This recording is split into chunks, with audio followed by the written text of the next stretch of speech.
So, of course, it's nothing new. Everything is racist. Apparently, when a Black American is told no, it's because the person that told them no is racist. I've had it up to here with that kind of an excuse.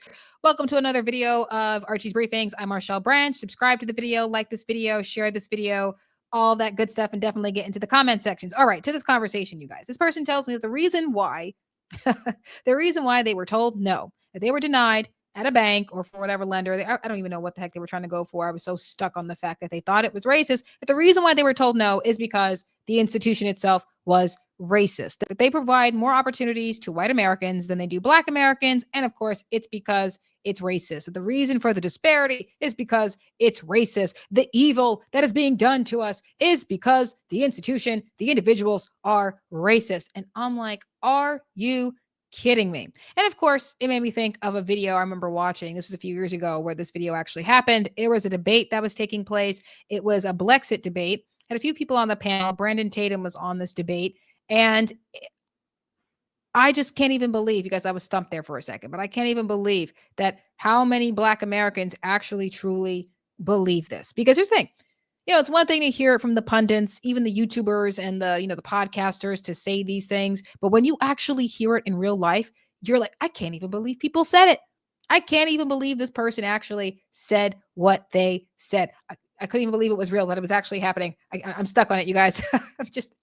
I'm stuck on it. So before I go any further, let me just go ahead and pull up this clip from the Blexit debate where you actually see this woman say that she believes that she was denied a loan because she's Black. Like, this is real. People actually say this in real life. But let me go ahead. Let me just show you guys the clip, okay?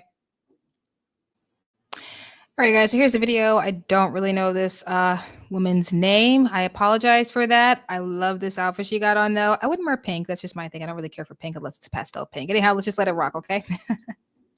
But even still, even being raised, in a single family, being educated, having a successful job, a successful career, I still understand that there are systematic things in this country that are against me. And I don't care how people look at that. I look in the banking. I talked about that earlier.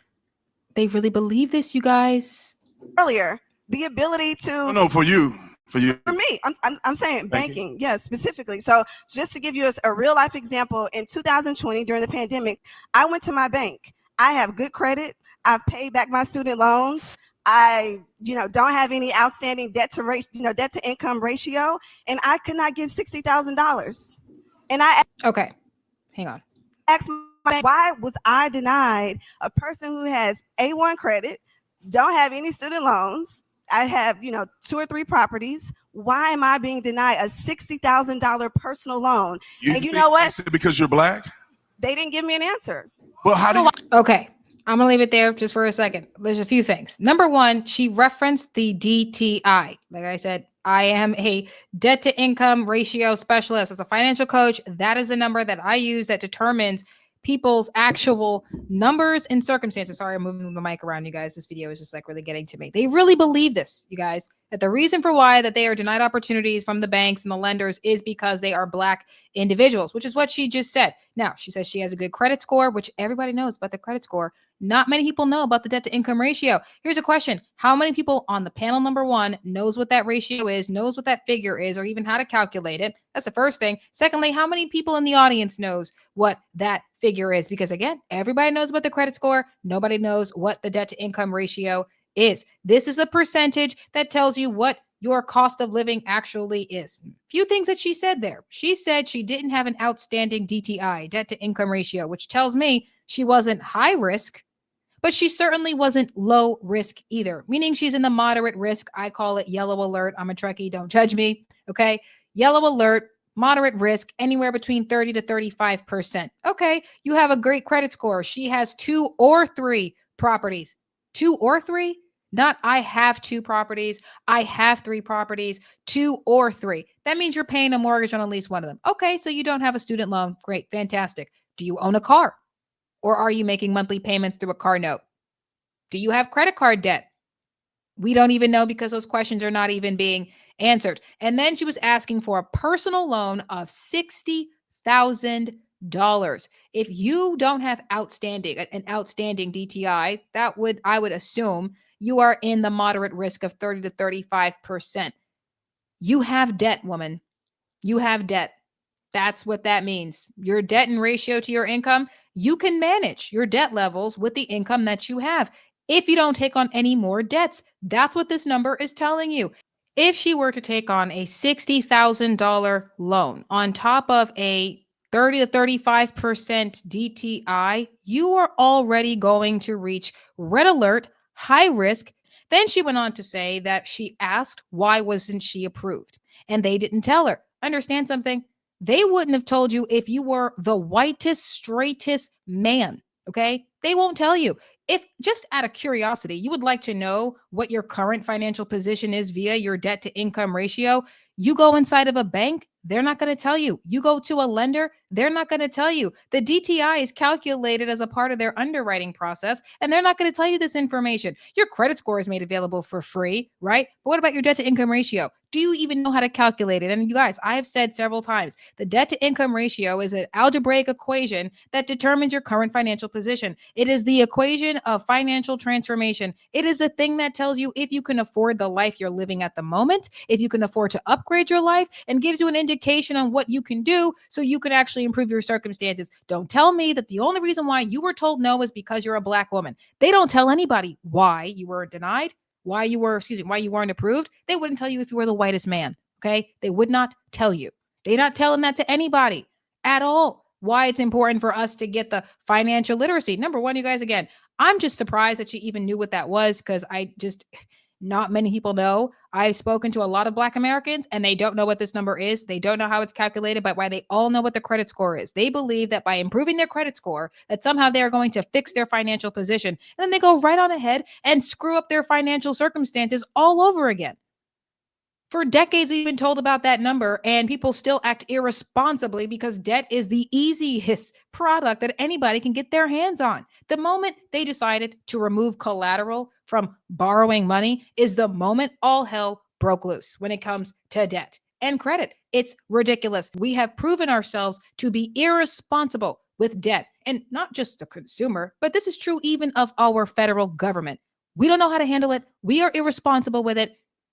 What do you mean you're denied because you're Black? Stop saying that. I'm going to come out of this video, you guys, because it's pretty much all that needed to be said there. I'm going to come out of this, okay? So again, that was all that needed to be shown from that particular video. She believes that she was denied because she was a Black woman. She tried to find out because maybe she wanted to be sure that she wasn't denied because she's Black. I want an actual legitimate reason. I don't know. You don't have outstanding debt to income ratios, but you're asking for a $60,000 personal loan. This is going to send you way over the roof. You're going to be at the sky high risk, okay? Way in the red alert. If we let you take out this loan, you're going to struggle financially. And I can't just sit by and let you do that. So we're going to deny you. Now, of course, they're not going to tell you that. They never tell you that. I believe this is one of the predatory practices of the institutions, not informing the citizen of those circumstances as it relates to their DTI. And it's just something that needed to be addressed. It needs to be talked about. And remember, the debt to income ratio is nothing more than an algebraic equation that calculates your financial position. This is the thing that tells you if you can afford the life you have, if you need to improve your circumstances so you can get to the life that you actually want. That's what this number does. It tells us your current position. It is the equation for financial transformation. This is the number that allows you to do that. And how many of us actually know what this is, how to calculate this? If you understand algebra, you can solve this equation. It's really not that hard. The next time your child comes home and asks you, how does this work in real life? How does algebra help me in life? Well, algebra allows you to calculate your financial position. You want to go to college? Can you afford it? You want that house? Can you afford it? This number tells you that. Don't tell me you were told no because they were racist. Sometimes being told no is the best thing for the citizen. If we're going to be this irresponsible with debt, then maybe we shouldn't be able to get it so easily. I don't think this woman was told no because she's Black. I think the number you asked for was too high in ratio to your income, and you already had debts.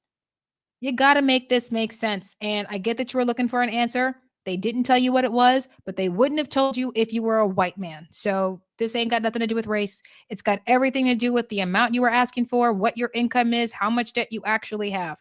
I love that she knows what the debt to income ratio is. And that's what I'm out here to help people figure out for themselves so they can make better decisions and better choices with their finances. This is the figure that allows you to do that, how much you need to reduce it to have opportunities. I love all of that. But I'm a little sick and tired of people saying that it's because it's racist why you were denied. The best thing for a consumer who already has debt, even if you're in the 30 to 35% moderate risk, yellow alert risk, maybe you shouldn't be taking out any more debt.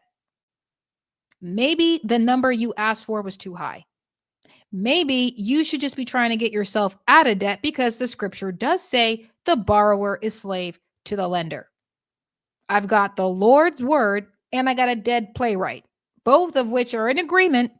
Neither a borrower nor a lender be. I just feel like we should understand this as people of faith, as Christians, as Black Americans who are most likely Baptist Christians. You ain't debating me. It's not me you debating. It's the big guy. Don't tell me it's because they're racist. I'm not saying there aren't predatory practices. I'm not saying that the government isn't suspicious or these institutions aren't suspicious. They are. But you could have not asked for $60,000 either. So you guys go ahead, get in the comment sections and let me know what you think about this. Are you a little sick and tired of people saying that it's racist to be told no? Because frankly, I think it's the best thing for the consumer who already has debt. Sometimes being told no is the best thing for the individual, especially if they're already sitting on a mountain and mountain of debt. Just makes sense to me. So again, get in the comment sections. Subscribe to the channel if you haven't already. Hit the notification bell so that way you never miss an episode. Like this video, share this video, and just so we can keep growing the content, growing the views, growing the subscribers. I really love having the conversation. And hey, do you have a scripture that can help make sense out of this? Because it's driving me nuts. It's driving me nuts. Oh no, there is one. Lord, give me strength. That's a good one. I love you guys. God bless. And of course, because it's me, I'm a Trekkie. Kepler.